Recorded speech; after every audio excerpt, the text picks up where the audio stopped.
Allora, mi permetto di rispondere in un modo completamente diverso da quello che ti aspetti.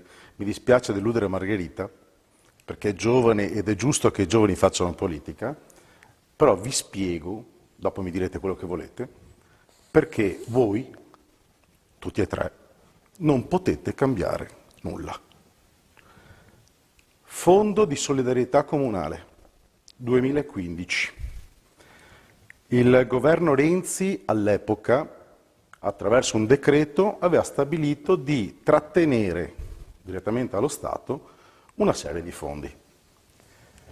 Chiaramente quando lo Stato dice una cosa, i comuni si devono adeguare. Poi però ci sono stati dei coraggiosi. Il più coraggioso di tutti è stato Riccardo Szumski, sindaco all'epoca di Santa Lucia di Piave, che ha detto: ma scusa, non è giusto, sono soldi del comune, perché dobbiamo farceli portare via? E cos'è che ha fatto? È andato all'Unione dei Comuni e ha detto: ma ragazzi, a tutti gli altri sindaci, ci stanno fregando soldi, non è giusto, facciamo causa allo Stato. All'inizio una serie di sindaci dice: causa allo Stato, non puoi farla, no? E lui dice: no, ma scusa, sono soldi nostri, dobbiamo fare causa allo Stato.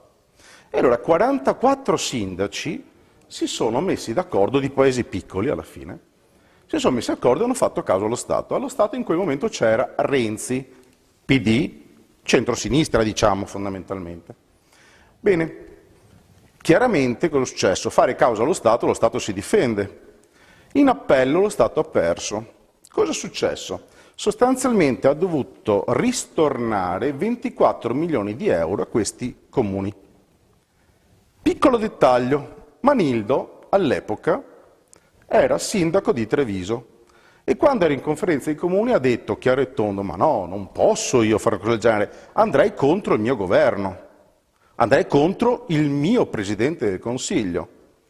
E il comune di Treviso ha perso 5,8 milioni di euro, perché Manildo, a differenza di altri sindaci, si è rifiutato di andare contro il suo governo. Tradotto in parole povere, ve lo semplifico, le segreterie di partito governano e comandano. Quando qualcuno dice non si può fare, non si può fare. Vedete cosa è successo qui in Regione? Salvini ha detto che l'autonomia non era importante, all'epoca del governo Conte Salvini cosa è successo? Semplicemente hanno fatto la battaglia per quota 100, ma la battaglia per l'autonomia non l'hanno fatta, dopo 8 anni non abbiamo l'autonomia. Voi non potete cambiare nulla. Noi, Resistere Veneto, rispondiamo solo ai veneti. Noi ci metteremo di fronte a tutto e a tutti pur di cambiare.